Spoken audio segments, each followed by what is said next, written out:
Sen ne güzel şeysin az. Ha? Sen ne güzel şeysin az. Yerim az mən sənin canını. Yerim. Mamaya salam verirsən. Salam ver mamaya. Молодец. Salam ver, salam ver, salam ver. Salam ver. Молодец, молодец. Umanın kızı. Bu bir eline de salam ver.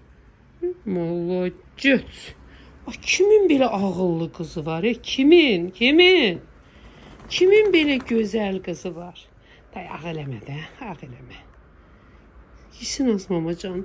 Az bu saçlarını niyə bilirsən qəşəng-qəşəng? Sənə bantik almışam. Niyə belə eləyirsən az saçlarını? Hı?